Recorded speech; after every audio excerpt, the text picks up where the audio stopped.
Welcome back in our podcast Legal Ops Insiders, a podcast about everything related to legal operations aimed at heads of legal, general counsels, legal ops leader, and everyone interested in improving or enabling legal service delivery. In this episode, we're going to talk about data and metrics. Why should you collect data and metrics? What data and metrics are we talking about? What should legal measure? And what are the tips and tricks regarding this topic? What type of data are we talking about? Yeah, from a technical perspective, it's a sort of easy to do. I think it's important to distinguish several types of data. First of all, from a legal tech point of view, you have what is called metadata, CLM metadata. So what is your start date, end date of a contract? Is there a change of control clause? Is there, liquidated damages clause? And what are the parameters of liquidated damages clauses? And what are the parameters of delivery and things like that? Then you have contract process related data. Think of how much time does it cost to create a first draft? How much negotiation cycles do you have? How much time does the approval cycle cost or the e-signing cycle? Then a third category relates to usage of the legal technology, users, how is the technology used, which also gives indications for how much do we do in the analog manual era and how much do we do in the digital era, if you wish. And then of course you can sort of further differentiate matter management related, measure legal issues, claims, litigation, support requests. And probably, Linda, you have your thoughts as well on things. Yeah, so if we talk about what legal should measure, I think there are, for a legal department, 3 buckets, and we can discuss those buckets. But I think as a legal department, you should measure operational efficiency metrics. So how well do we run as a legal department? And then all those data types you just mentioned are, I think, part of that as well, such as cycle time. So how much time does it cost to close an average contract, workload distribution, but also outside counsel spend and budget management. Then you have the second bucket, risk and quality metrics. Are we actually protecting the business? So the percentage of contracts with key risk clause negotiated, but also legal training completion rates. And then the third category of data, I think, is business alignment and value metrics. So are we actually helping the company to achieve its goals? If we talk about these 3 buckets, and let's start with the operational efficiency buckets, where do you think of? What is good for a legal department? And from your experience, what do you see that legal departments are nowadays measuring? Well, for legal departments, it still is a pretty new topic. Measuring, it's not their daily business. They need to collect the data. And the question you always get is, how? How am I going to collect this data? And maybe it's good to spend some time on that, because it's the first question I get when you talk about data. Most lawyers understand data, they understand these numbers, that they need them and that they can measure them and also can manage them. Of course, that is what you want in the end.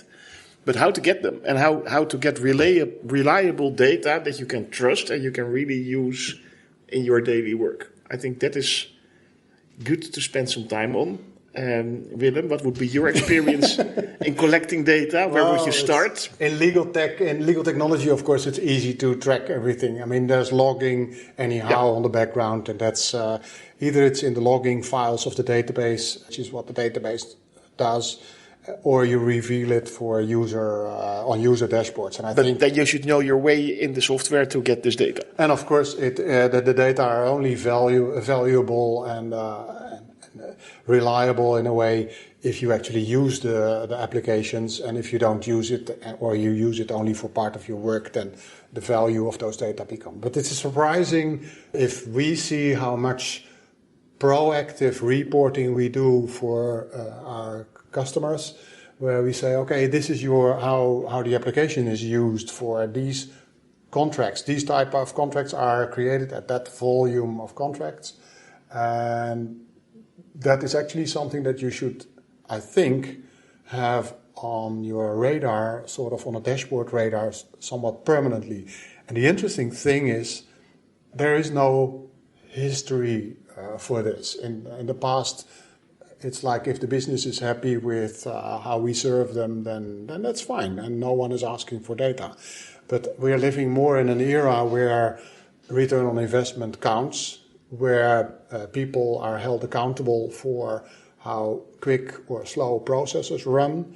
We also see that contracting processes are relatively slow for at least what you, with your gut feeling, think should be able to achieve. But then the funny thing is, you would say, okay, so we need to cut the cycle time of a contract, and then you start with a zero measurement, but there is none. Yeah, but this is relevant for all processes that legal is dealing with, because you can apply this to each process, not just contracting. But you said you should collect data on all these different processes. Yeah, and in a legal tech solution, this is just happening. The data are there.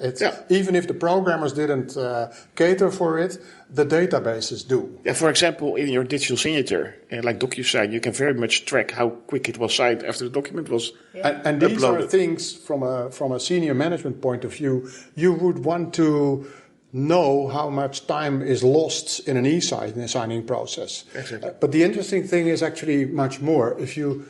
When we had our discussions with Gartner about what value does Weagree actually bring, what is the return on investment of using contract lifecycle management, or rather the pre-signing stage of contract creation. Who cares if the response time of a legal department is sort of 2 weeks or 3 weeks versus a few days? That is, of course, nice. And we've seen success stories with customers. Well, the business cares. I do. I would say.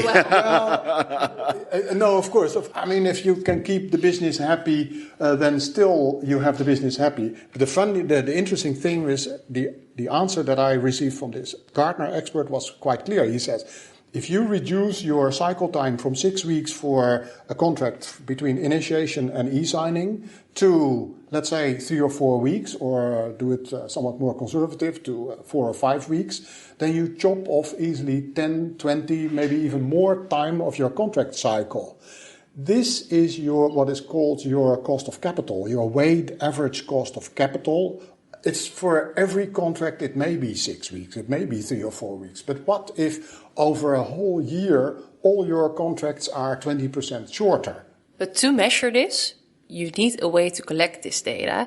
Absolutely. And I think we should start there. If we talk about operational efficiency metrics, so how well do we run as a legal department, you can start with creating an overview with what data do I actually have already. And this can be done with your maturity scan, for example. But look at your processes. What data do you have? You have the number of emails you receive a day. Some companies work with a legal intake form, which is maybe built with Microsoft Power Automate or Microsoft Forms. How many requests a day do you get from the business? And then, indeed, most legal tools have the ability to generate a lot of operational data. However, my personal experience is that those are not optimal. So sometimes you need to combine them with Microsoft Power BI, or you need to look for a tool which has the data you have. And I think that's also maybe already a recommendation if you're now looking at implementing a legal tech tool or AI tool or whatever. Look also into the reporting functionalities, especially when you look for a matter management system or a document management system, because it can automate so much of your data reporting, which you are doing manually right now, maybe. But also look at the invoices you pay each month. What is your outside counsel spend? Look at the litigation, how much spend is related to a certain litigation. All these type of data, which you can easily create an overview from, is giving you some insight about how the legal department is running. If you look at the organizations you are helping with legal operations, are a lot of organizations already having this data in an overview? Because I don't think it's the natural habitat of a legal department to collect data whatsoever. It can really bring value to a department, and we will get to the why later, but what do you see in practice? Yeah, maybe a good example is the cost of external lawyers, external spend. And it's a good low-hanging fruit you can start with. For one client of ours, we organized in such a way that each law firm worldwide sends their invoices to one email address, where we make an overall report of the legal spend per country, per case. And in that way, the General Counsel has a complete overview of everything lawyers worldwide are doing on external spend. And it's a simple way of organizing it. Get the data, ask also your law firms to report in a certain way.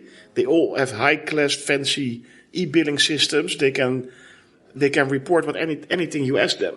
So ask them also, if you work with multiple law firms, to report in a certain way, to give you certain data that you can use.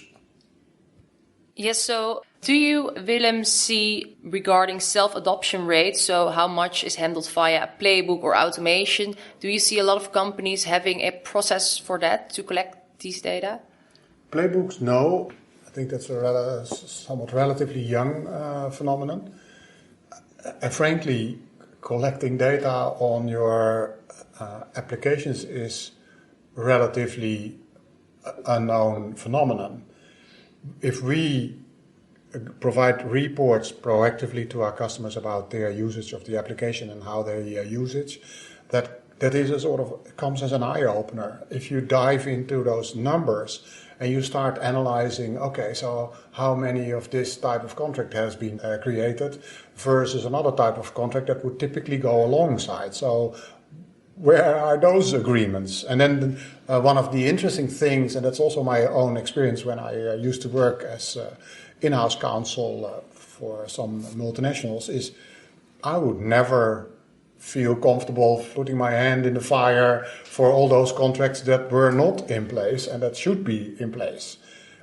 If you don't measure, then you do it all on perception and intuition, and you can't blame people on your intuition. That's a very inefficient way of discussing your processes. It's funny that you mentioned that, because unlike other departments within a company like finance and sales, I think legal often lacks in data-driven performance.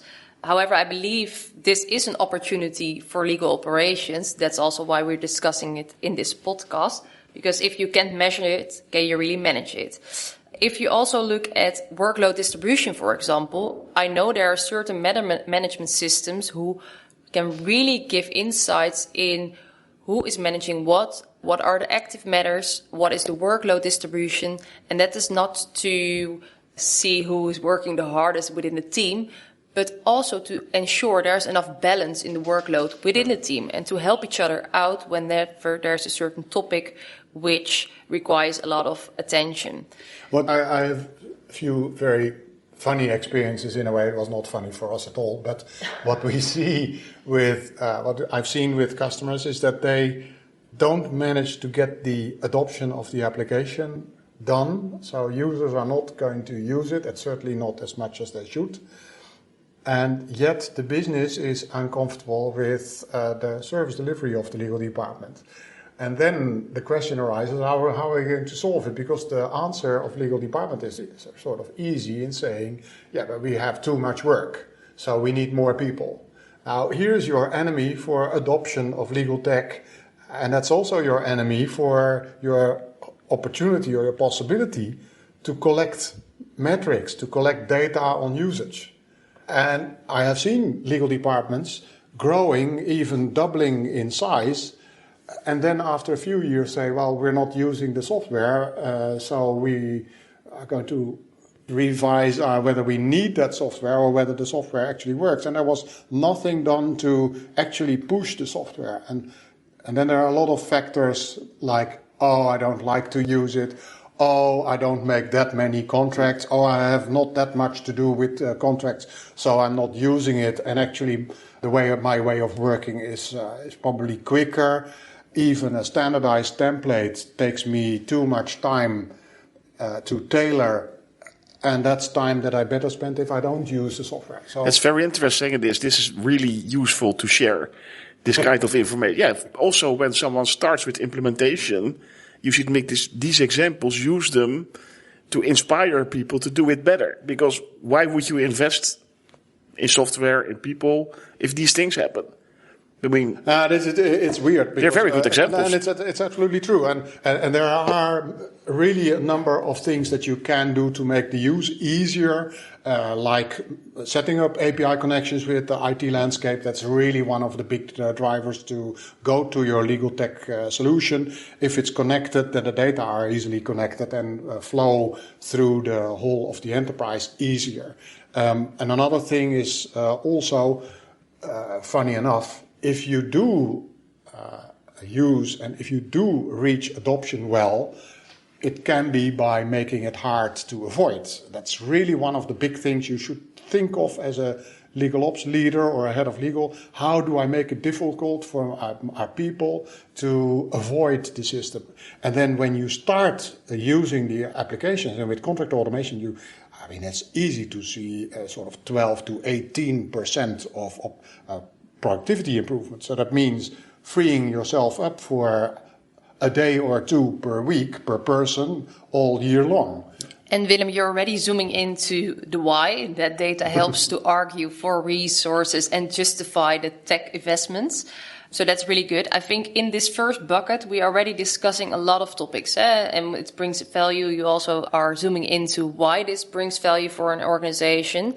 But let's quickly zoom into the second bucket of data that we think a legal department should collect, and that is risk and quality metrics. So are we protecting the business? And protecting the business means? It means, or from my perspective, this data bucket means, for example, what is the percentage of completion rate of e-learnings that the legal team creates? The ratio of win or loss regarding a litigation, or maybe more important, which cases are solved earlier before litigation. Regulatory deadlines, are those met? Are the percentage of contract with key risk clauses, are they negotiated? So what is the value of the legal team in protecting the business? And can we bring that more visible with metrics? Because I think this is so important, because sometimes you hear that legal is a cost center and it's difficult to make the value of legal visible. But with these metrics of how are we protecting the business, and then we don't even talk about what value we bring to the business. We will get to that later. You really show the value of legal. So I think that's really interesting, but it's more difficult to measure. I mean, if you send out an e-learning, it's quite easy to see how many people watched it. Yeah. Yes. Where did they stop watching the video? Yeah. Or after how many then seconds? Still, that is only who did it. The value of the e-learning is still difficult to measure, but that's at least some measure point. Yeah. It's the same thing that, as my experiences was when I worked in Philips or DSM, we worked with the Brouw Blackstone Westbrook, who had, for competition law issues, they invoiced, and if you had time spent with a question with the firm, you were really required to approve this line item. I found that process, and this was a scanned invoice that was circling around to all those who were mentioned on the invoice. And I found that a somewhat awkward way of how the invoice goes around. Yeah. But you really needed to sign off on your own minutes of asking advice. Now, that was a scanned invoice that someone manually emails around. I think that process was already at the somewhat trial stage of how can we optimize our external spend. Yep. I see here an easy case for artificial intelligence or an automated scan that extracts the line items, redistributes them to the right persons for their approval, and then you should be able to process such an invoice much easier. Yeah, and also I think that's a good example, but also the regulatory requirements or deadlines are quite important for a company. Do you see companies who are really looking into that, or is that more something which only if you're very mature in legal operations comes at the table? No, I see more companies looking into that, because also regulators just expect companies to have this data available. They know the data is there, they know the companies have it digitalized, so they just expect you to have it. And a good example is the DORA legislation, where banks, financial institutions need to report on their cybersecurity, on their IT contracts on a very detailed level. So they should supply have chain. Supply chain. So even until Do your suppliers give awareness to their employees on cybersecurity? Yeah. And if you have to report on that as a bank, that is huge. These are huge reports. They have 92 data points that the ECB is asking for. Yeah. And so the ECB just expects you to have this data available. So you're forced to look into that, to organize it, and then subsequently to report on it. And certainly the legal departments are often involved in this. It's much broader because it's also procurement and IT that have to contribute to this. But once you start doing this, you see all these type of interesting data. And if you report each year, you see trends. And suddenly you discover that this is relevant also for a legal department to do something with this.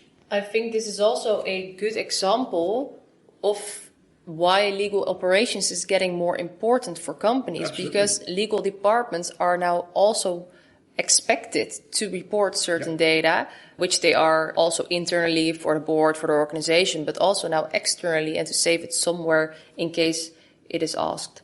What I also find funny that everyone has its own way to show how they are busy or not, or to the internal politics, and there are smart people who are very well able to bring across that they are extremely busy.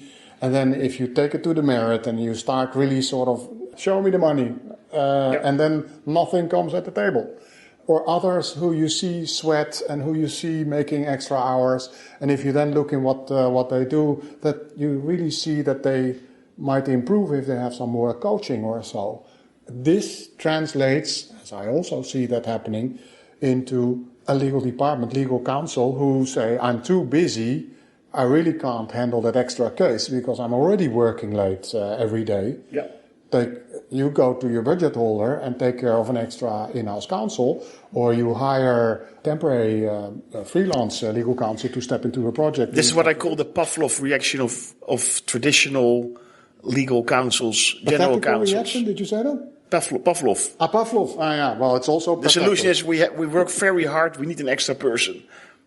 Yeah. Because we're so busy. Yeah. But no one is saying, let's work more efficiently. Let's spend some time, work more efficiently, save 20% on your time by implementing a CLM tool, for example, which will cost time for a while. But once you have done that, start working more efficiently and instead of hiring an extra person. That's the challenge, I think. And also, how are you going to convince that you need an extra person without the numbers? So yes. I think the right metrics, or I think we agree that the right metrics are certain that the business and management board understand the importance of legal.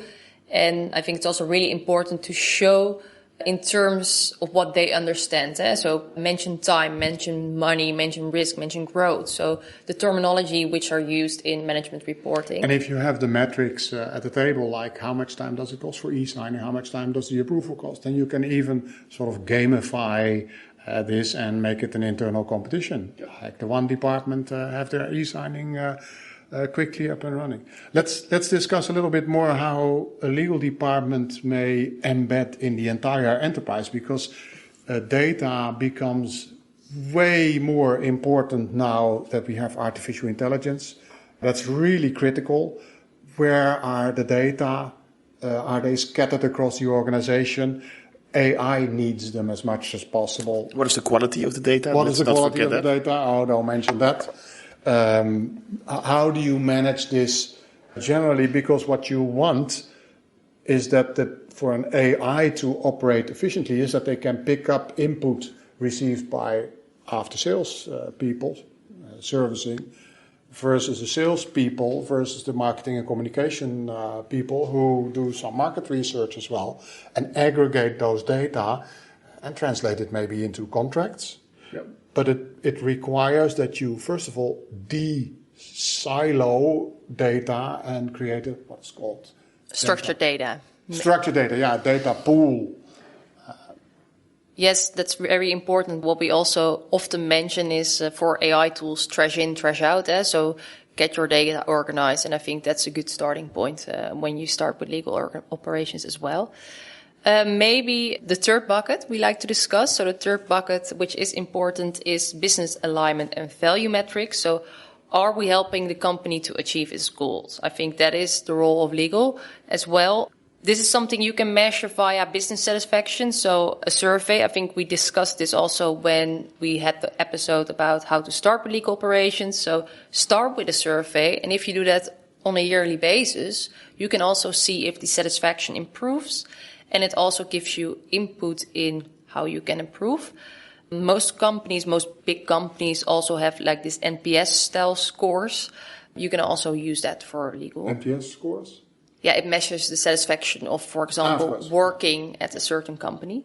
Impact metrics, so how much money did you save due to a faster contract cycle, or better, how much money did you make due to a faster contract cycle? So, or due to better negotiations. It's difficult to measure, but if you can measure certain data, it will really give you value.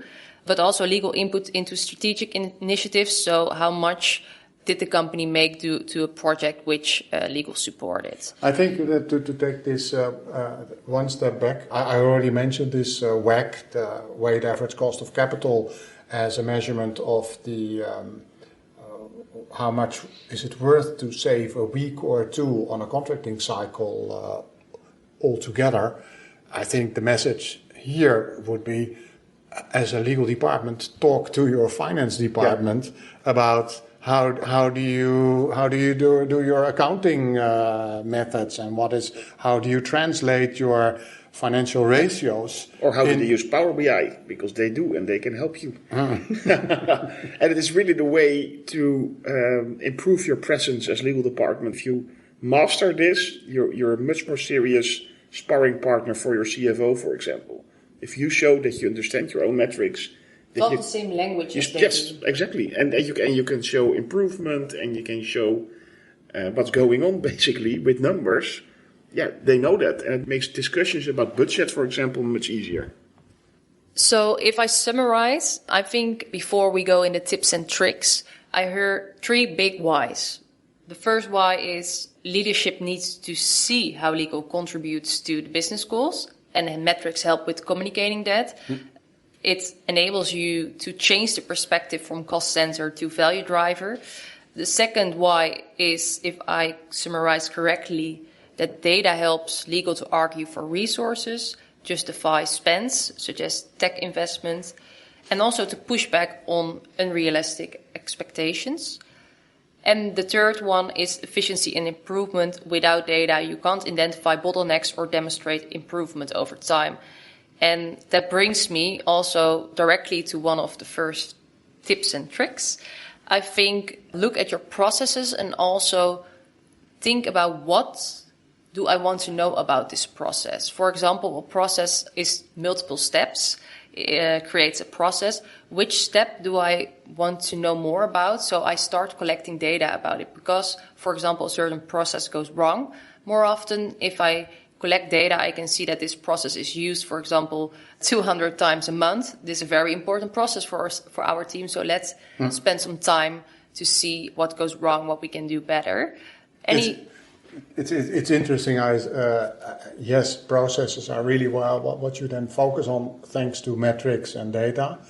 I've seen with a customer who had for an NDA tool some 15 processes through the organization. And 15 That's a lot. Yeah, it's a lot, yeah, for a simple NDA. And NDAs are not necessarily negotiated, so it's not a big deal. But it was really that every department had who could initiate or send out an NDA and have it signed, who was responsible for picking up the NDA for the e-signing, was there some double check by the legal department involved in the whole process of the NDA. This was so different that alignment took them, I don't know how much time, but really a lot of time to get to improvement, where you then also have the question underlying is RACI, I don't know how to say it in English. It's RACI. Who is responsible, who is accountable for a process, who needs to be consulted in the process, and who is to be informed in the end. And then, of course, you have the senior management who needs to be involved. Consultant is typically the legal counsel who advises on things but hasn't got a sort of end responsibility. A responsible person is the the ultimate business owner, the CEO of a business unit, if you wish, or the CFO of a business unit, and then the accountable people are the sales managers and or their leaders or so. And if you want to get your process better, I'm going to talk about processes on another episode, I would say, you would need to be able to collect your data, of course, properly, but your collecting of data in a system may show you that one of those 15 processes is really way inefficient versus another process, and not justified by the risks for having that process in place. Yes, and another recommendation is measure the right data. So, for example, not how much contracts are signed, but look at cycle time, look at contract value, and measure the data you need to show your process. But you can start small, because we discussed now all kind of great things you can measure. But I think if you already start measuring your customer satisfaction, so let's say business, how does business looks at the legal department, and you measure that when you start with legal operations and you measure that the year after, you already see some process, the same as your external counsel spend. Create a baseline when you start with legal operations and measure it the year after. If one of the two is not improving, that should be your focus point for the next year. Start slow or small and then improve over time. And indeed, whenever you are buying legal tech, look at solutions which can help you with that. Any other recommendations? Yeah, another great topic to start with, we just discussed, is legal spend. It's easy, it is money, and it is a good way to show as a legal department that you're involved in cost cutting or cost management, I should say, which gives you a good, insight and a good reputation within the company. If you show that you're really critical on how legal spend is managed, how you buy in your external law firms or other external legal service providers, that's a good way to start. And it's a very healthy. I mean, it's easy for an external counsel law firm to become a sort of lazy. Absolutely, that is what they are. Okay, let's then step maybe in a final thing and beat it up with artificial intelligence capabilities. I think one thing that we didn't discuss yet is CLM metadata, and that's actually where the nice pearl is as well. If you would use AI for extracting data from your contracts, then it becomes the AI really enables you to extract way more data in an efficient and quick and reliable way. And that enables you to elevate your contract management from a base line of start date, end date, automatic renewals, is there a change of control clause, and what's the applicable law, to advanced and more granular management of data that is much more connected to the operations that you would probably sync or integrate with your ERP system or your CRM system, but which originates in your contracting process, in your contract that you sign. At an elevated level of contract management, and we should really dedicate an episode to advanced contract lifecycle management, and probably ask project engineers who do project management and contract management in a way more professional way than you usually see within legal departments. You really elevate your contract management to a higher level. Extracting data thanks to AI makes it possible to collect much more CLM metadata. And that also, the idea pops up to have a certain episode about data quality, because we're now talking about what should legal measure. And I think that is really important also to get you started. But there is so much to discuss about data quality, what kind of data is available within the organization that you can use. So there will be definitely another episode about this. But maybe to round up this one, I invite you to let us know in the comments what kind of data collection we didn't discuss and what a legal department should collect. What are your learnings? Is there anything we missed, or is there something you agree on, let us know in the comments or reach out to one of us, and we will take that into account in a next episode if we're gonna talk about data again. Thank you for listening and hope to see you next time.